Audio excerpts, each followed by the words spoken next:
दोस्तों, कुंभ नगरी प्रयागराज में महाकुंभ की शुरुआत हो चुकी है। यह पृथ्वी पर होने वाला अपनी तरह का सबसे बड़ा आयोजन है जिसमें दुनिया भर के श्रद्धालु आते हैं और गंगा में डुबकी लगाते हैं।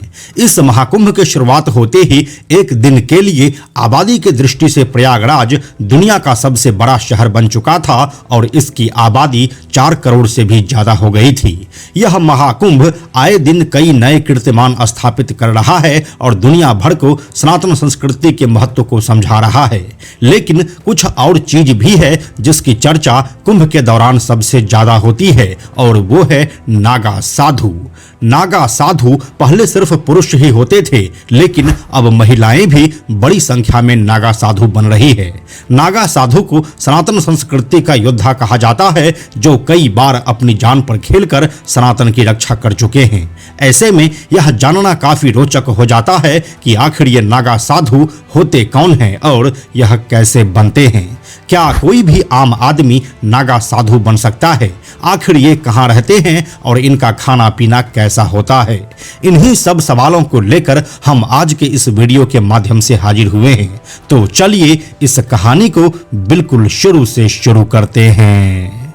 हेलो एंड नमस्कार, मेरा नाम है प्रशांत और आप देख रहे हैं बेजोड़जोड़ा.com का यूट्यूब चैनल।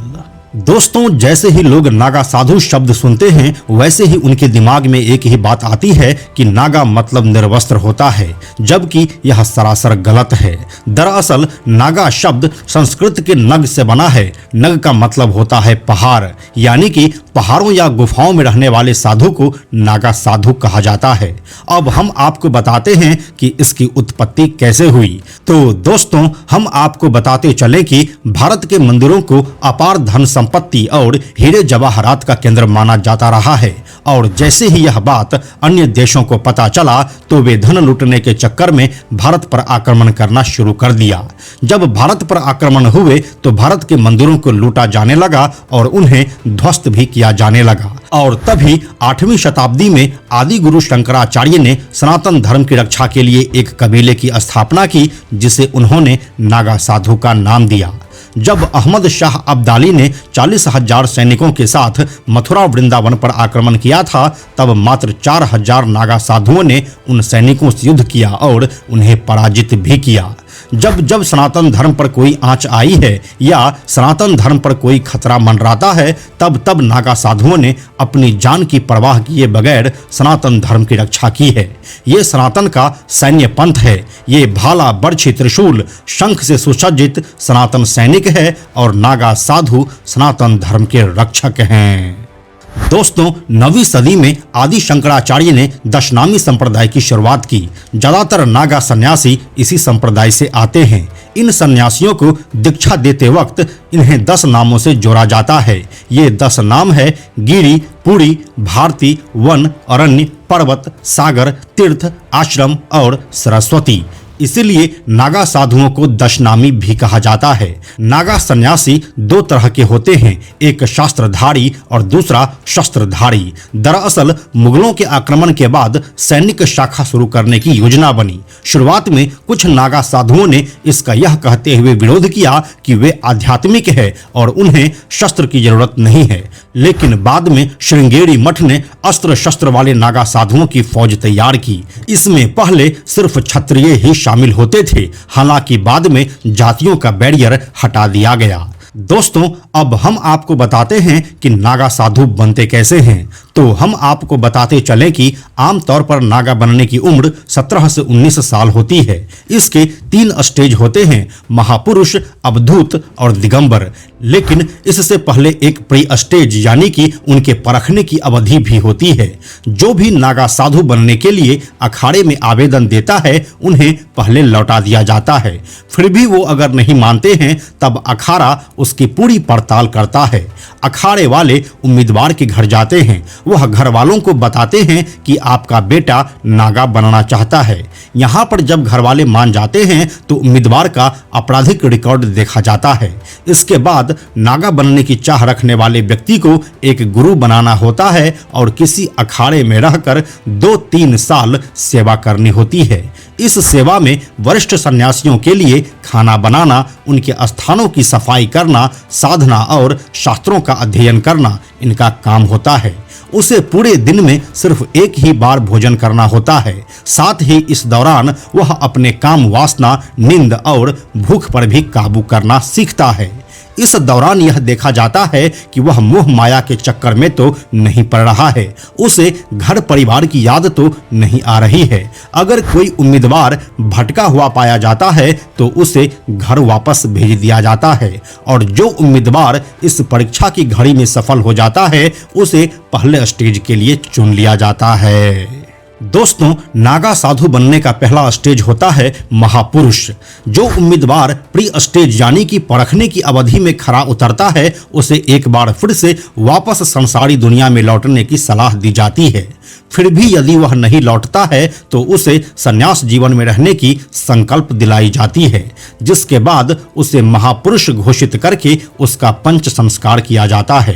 पंच संस्कार यानी कि शिव, विष्णु, शक्ति, सूर्य और गणेश को गुरु बनाना पड़ता है।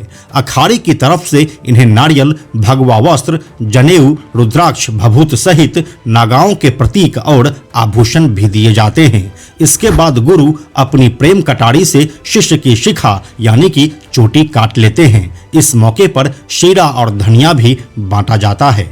इसके बाद अब नंबर आता है दूसरे स्टेज की, जिसे अवधूत कहा जाता है।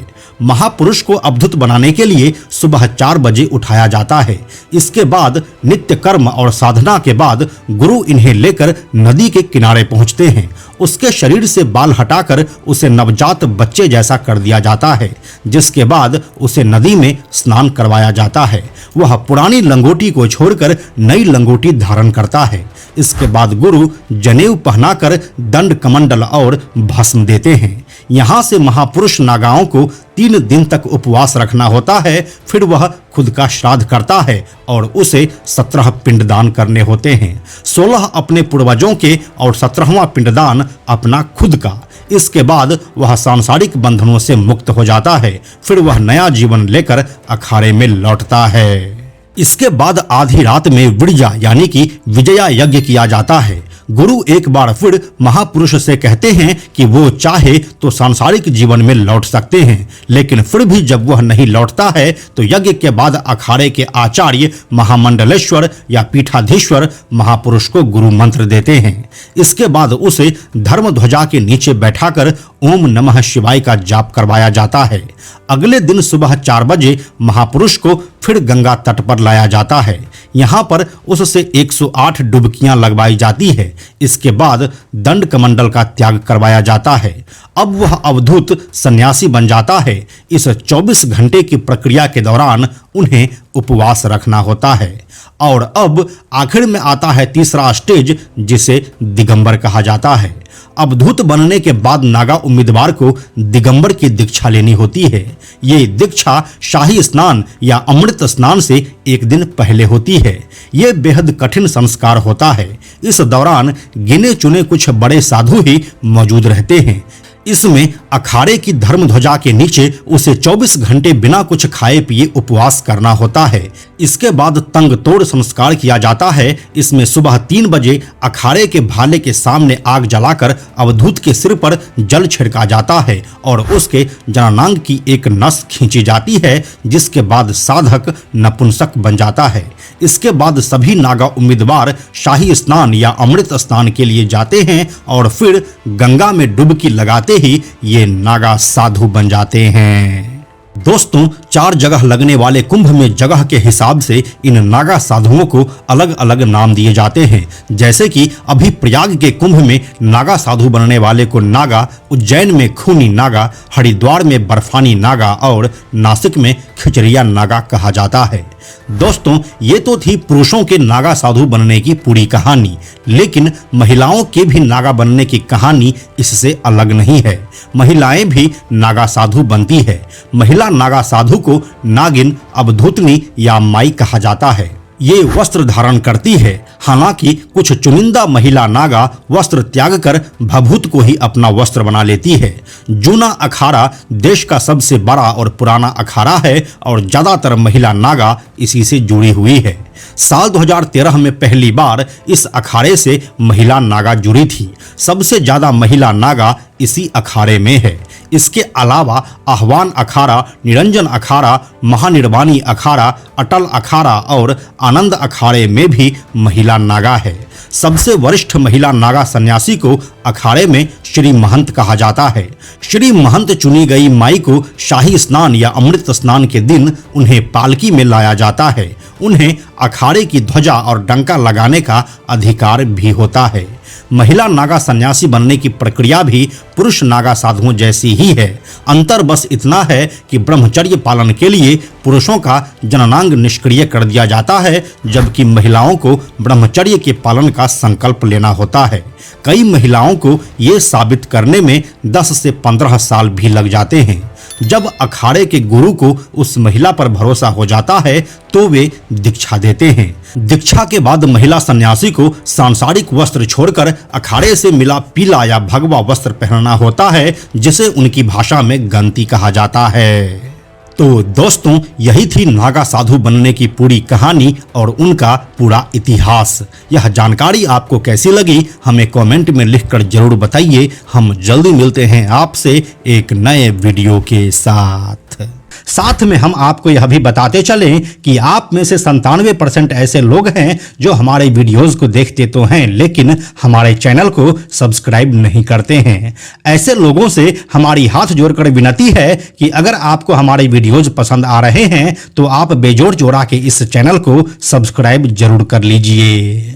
साथ ही बेजोड़ जोड़ा नाम से हमारा एक एक्स अकाउंट है, यानी कि ट्विटर अकाउंट है, आप उसे भी फॉलो जरूर कीजिए। यह वीडियो अगर आपको पसंद आया तो इसे लाइक और शेयर जरूर करें। आने वाले वीडियोस के लिए बेजोड़ जोड़ा को सब्सक्राइब करके बेल आइकन को टच करना ना भूलें। Thank you so much.